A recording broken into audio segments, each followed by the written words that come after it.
Although you weren't alive then, last Friday was one of the most important days in your life. Last Friday was Constitution Day. It's a big statement. And, yeah, it is a big statement. But it was really important because the Constitution outlines the national government.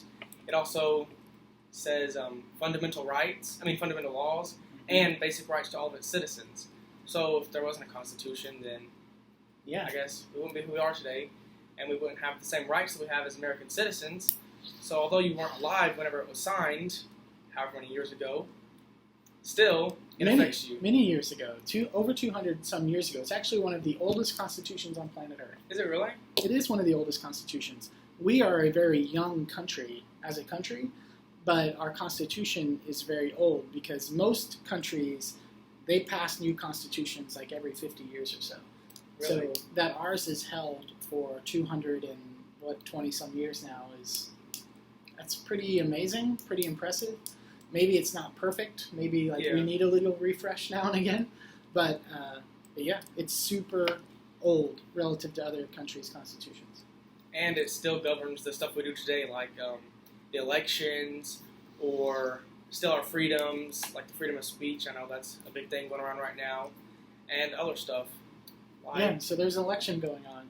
You've noticed. Yeah. I've noticed. I assume you've been paying very close attention to the local state representative race. Is that the one that you're pretty focused on right now? Yeah. I mean, I'm trying to get a wide grasp of everything. I'm trying to get my feet in politics because I might do something with politics one day. Okay. Government. I don't know. That is good. We need really strong leaders for everyone else here in the building.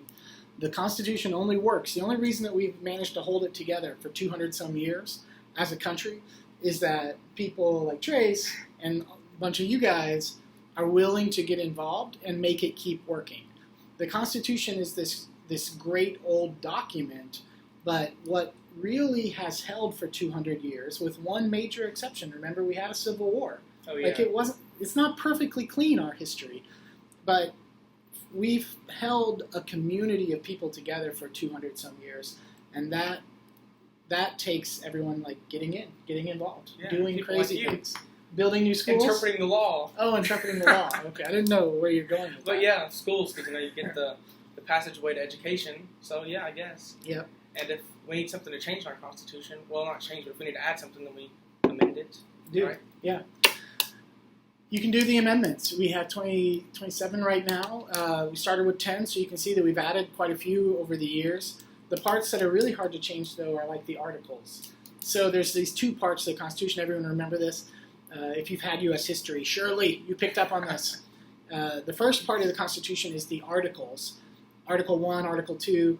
So, for instance, Article 2 is all about the executive branch. So you guys see the election happening right now for president, everyone. That one is impossible to miss. They're running for the office that is created by Article 2 of the Constitution, and also Article 2 of the Constitution will limit all of their activities, right? So if you're on one side or the other of this equation, you're probably worried about the other candidate, right? That's how they're going on this year. But Article 2 of the Constitution holds presidents within a pretty tight box so that no one president can sort of become a dictator or become a tyrant of some kind. So, however you feel about the presidential race, it is what it is. You can be thankful that Article 2 of the Constitution is going to assure that our democracy will survive whatever happens in the election this year. And we have checks and balances, so no one branch can get too high. Yep. That's Article 1 and Article 3. Yep. Oh, good. No, it's okay. It's not a history lesson, but it is, I think, good for people to know that the Constitution is living down there super deep below all of our daily interactions, but it is what is holding our community together fundamentally. Yeah, and a lot of people don't even realize how powerful it is, and a lot of people haven't even read it or parts of it. So it's not very long. I mean, it's like I'm probably going to read it after this. So. Well, I would hope so.